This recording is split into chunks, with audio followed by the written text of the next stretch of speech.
What's up, YouTube? I want to go over a couple quick things today that will help bring audio in your stream to the highest caliber that it could possibly be. Audio is one of the things that's first most important to make your stream the best possible stream it could be. If people can't hear you, it doesn't matter how good your gameplay is or how well you look on camera. One of the things people are looking for is to be able to engage in the video or engage in your content. And so audio is very important. One of the few things that people always miss out is they always drool over the gear, but they miss the couple of really important steps that it takes to get good audio. And it could be achieved with any kind of microphone that you have to your disposal. People always want to go after the highest and best thing there is out there audio wise, and that's fine, or camera wise, or PC, monitor, whatever it takes to make your stream top. But there's a couple of things you can do to really up your game with what you have at your disposal. So one of the things I want to start with is placement. So for this particular video, I have my camera on an arm. I'm going to move it down just so you can see. I have the mic just right pointed straight up at my mouth, about 6 inches away. I keep it just slightly off camera, just enough to where you can't see it, but I can capture the best possible audio. What that does is gives me a nice solid sound with my voice that sounds natural, not too up in your face, bassy, which is called proximity effects. You don't need that. A lot of people use SM7Bs, and that has that nice warm response, but they put their mouth right up there on them, and they just sound like a radio DJ. So to sound really natural, you want to use a mic that is that best suits you or your voice. A lot of people go above and beyond what they actually need. The SM7B is a great mic, but for $400, it's not really the most practical choice for most people starting out. So there's a couple of things you can do that can help bring audio to the highest caliber without having to spend a lot of money. So one, mic placement, getting that mic somewhere in the direct vicinity of your voice to capture what you're saying the best. So my mic, like I said, is a couple inches off of my face. That's going to capture the best sound possible. If you had this microphone, I have it on an arm here, I'm going to move it. This is about a foot off axis. You can see it right here in the corner of the video. It's just going to sound thin. It's fine. If I turn to look at the mic, I'm going to capture better audio, but it just goes to show you that mic placement makes such a big difference. Putting it right here, right in the center, see it right there at the bottom, it's going to capture the best audio. So one, mic placement, big thing that you need to always remember. If you're moving a lot, you're going to turn and your voice is going to spin. Maybe having a mic that's set right on an arm like me might not be the best option. When I'm gaming, I'm directly looking at the screen, so I put it right here in the center of my voice. That way I capture the best audio. So a lot of people have those arms. Those arms are great. Some people spend exuberant amounts of money on those things. You don't need nothing that costs $150. They sell these little magic arms on Amazon. This one's from Small Rig. It's about $20. It's awesome.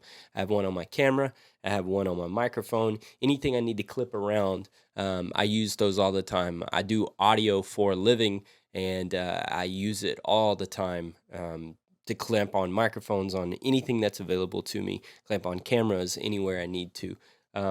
So yeah, mic placement's very big. Two, the second most important thing is level.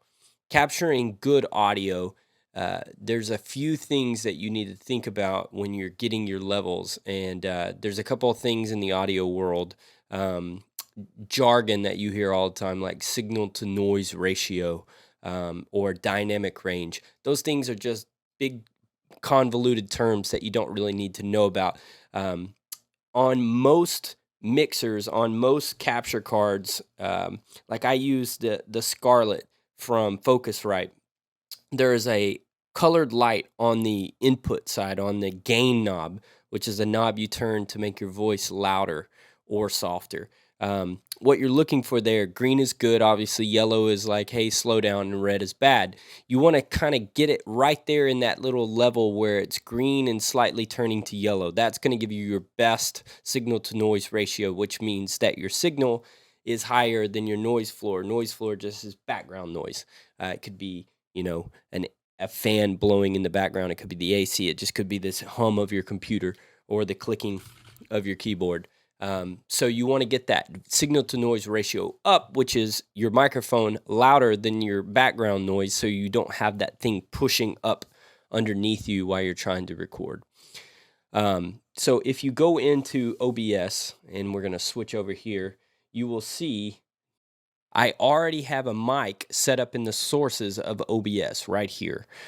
If you don't already have one set up, you will click the Add button here. You will go to Audio Input Capture. You will name it, and then you will select your device right there. That's all it takes. I'm going to remove that real quick. So what we're doing is we're looking at this level right here in this little box. This is just a visual representation of what is coming into OBS. This is what a lot of people will refer to as level or gain. So what we're trying to do is keep this level somewhere in this little yellow area. Do not be afraid to tickle into the red. What we're trying to not do is go past right here, which is called unity gain in a lot of terms. And so we don't want it to get that high, because what we'll do is clip the input source. We will either clip the preamp on our audio capture card. For me, I'm using a Scarlett by Focusrite, so I don't want to clip that. That will create an unpleasant noise that it sounds distorted, if you will. So we want the loudest possible source so that when we're speaking, it's loud and clear, and we don't sound real thin and just distant like a lot of streams do. So one thing that we're going to start with is going to our capture card, our audio interface, and making sure we have a good level there. So this is the front of my interface, and as you see, as I talk, there is a colored indicator right here on this particular interface. Green is good, yellow means hey, slow down, and red is bad, as you can hear. So what you want to do is you want to slowly bring up. You can see my voice is going distant. You want to slowly bring up until you see a very consistent stream of green as you speak. And then you want to slow down as you get to the end, and you will stay kind of in the green yellow area, somewhere in there. As we have a nice consistent green and yellow as we sit and talk, that's what we're looking for. Okay, now we have a nice consistent level. As we come back into OBS, we can see that we're staying right there in that -15, -16 area, which is where a lot of people will say is a good starting point for audio. So what we're going to do next is add in what OBS calls filters, and a lot of programs would call plugins. We're going to stick with the stock built-in filters and plugins of OBS because that's what a lot of people will go to. They're free, they're built in, you don't have to do anything. So we're going to right-click on our device, our audio device, and we're going to go to filters. As you can see, I have a couple already installed, okay? So I'm going to go ahead and slowly turn them off. And as you can see, there's a slight change to my voice, but nothing dramatic. We're bringing the level down a little bit. So on my particular audio interface, I'm using a dynamic mic. I'm using a Sennheiser MD421. And as I bring up the audio level, we get to a threshold on the interface where it just can't get any more. It's given pretty much everything it's got, and then it hits a point where it just starts getting really noisy. So I stop right there, and I add a little bit more gain in OBS. That just gets me back up to that little bit of juice that I need. So I'm adding 5 decibels back to it. So the next thing that we're going to do is we can activate what is called either in some places a noise gate or an expander. The differences between a noise gate and an expander is a gate is exactly like you picture in your head. A gate is something that will only let things pass through at a specific level. So you set a level that says anything that doesn't reach this, anything that is lower than this, close the gate and don't let anything in, okay? An expander is the same thing as a gate, but it's just a more pleasing way of doing it. It just lets a little bit more in than a noise gate. A noise gate will bring everything down really dramatically. An expander lets a little bit more through. It's just a little more pleasing to the ear. So we're going to activate a gate first, right? So I'm going to set my ratio back down and my threshold back down, and I'm going to go ahead and activate it. So the practical use of this is, if you're in a noisy environment, you're in a room with a fan, AC, maybe your fans on your actual computer are loud. Maybe you have a cat like me that you can hear in the distance that just meows all the time. What it will do is it will say, if I'm not speaking, all that background noise, let's take it away. So as we activate it, what you're looking at here is you got a couple different parameters: ratio, threshold, attack, release, output, gain. The only things that you're going to really need to look at are threshold, attack, and release. Okay, ratio on gates are always pretty dramatic. They're usually way up high. On this particular app, I don't know why they don't have ratios that... Typically a ratio on a gate is 100-1. And what that means is that anything that doesn't meet the threshold that is set, which is saying anything that doesn't hit this level or above, will be brought down. And if we go dramatic, 20 times the original signal that was inputted. So anything below the threshold, it says I'm going to reduce that sound 20 times lower than what it originally was. In this app, I don't understand their ratios, so you're going to kind of ignore it. Whatever they have on their original settings, just keep it there. They don't really do a good job of explaining that. So if you could see, I had that activated, you might hear it kind of kick in. So what you're going to do is you're going to have, say you have a really noisy keyboard and you don't want that sound or bumping your desk. You can hear it there. You don't want that to be activated when you're talking, okay? So, or not talking. So what you can do is I'm going to click just on my keyboard here. You hear that noise? We're going to slowly bring the threshold up on this microphone, on this particular input, until we see that background noise disappear. So that's the level. Okay, as we see it disappear, now as I talk, it's still there. I haven't stopped clicking, but you can see it slowly disappears. Okay, so attack is how fast it activates. So the slower, or the faster really, the left hand side is how fast it really kicks in. The right hand side, we go dramatic, it kicks in a little bit slower. So somewhere with a fast attack and a mid to fast release is probably best. Now, if you want it to slowly kick out so it sounds natural, you can see that it's really slow to disappear. And if we go all the way to the left, it should be faster. Okay, that's a gate. That's a noise gate. An expander works in the same way. It's just a little bit more pleasing to the ear. So same thing. For me, I kick my desk a lot. Hear that? Or I bump it. I just want to kick out all those little things when I'm not talking. So I will slowly tap my desk.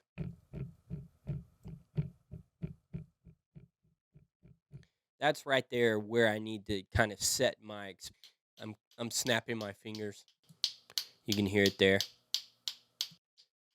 That's just going to keep all that noise out. Okay, so that's an expander versus a gate. I keep one on all the time just to kind of kick out all that background hoopla.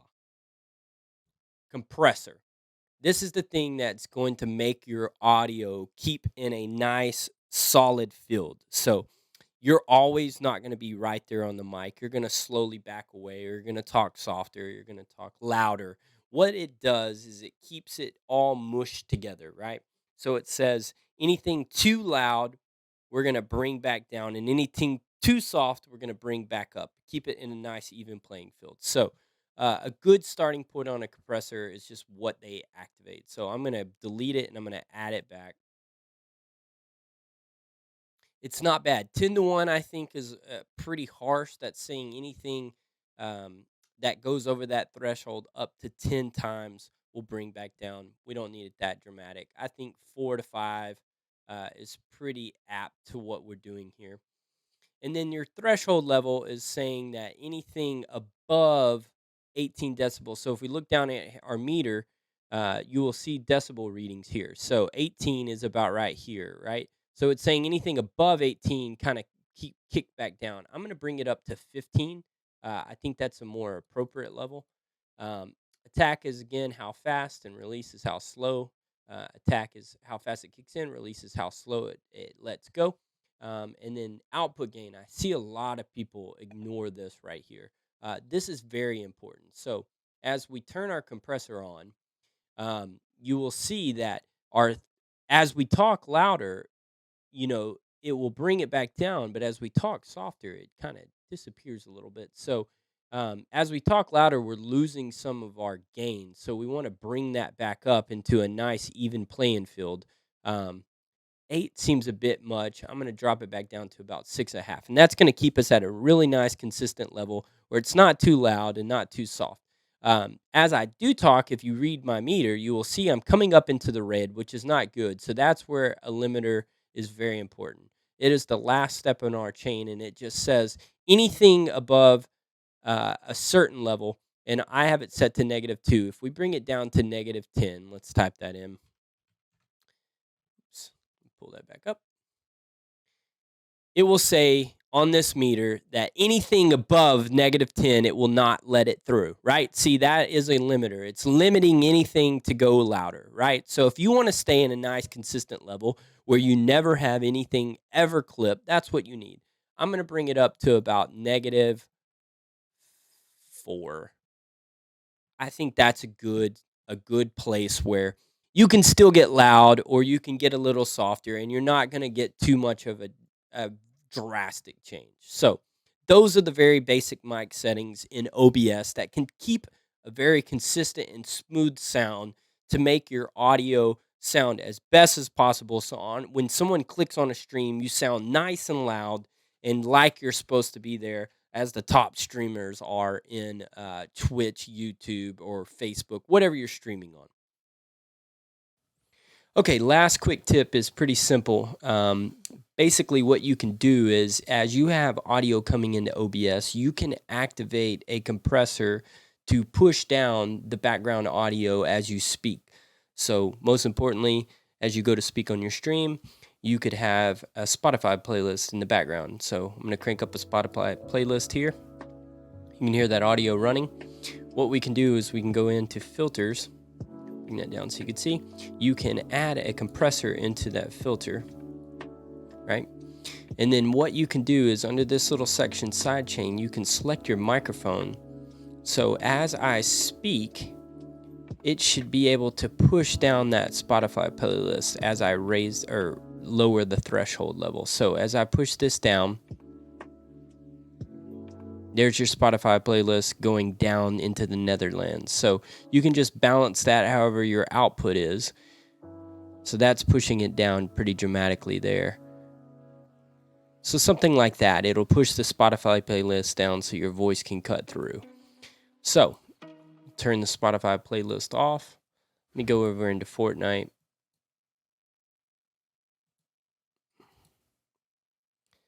Okay. We got Fortnite running there with the audio coming in. So Fortnite audio is pretty loud. We can do the same thing. We can add a filter, compressor, select the mic. So now as that audio comes in, we can lower the threshold. And as I speak, we can really kind of let that audio of my microphone cut through.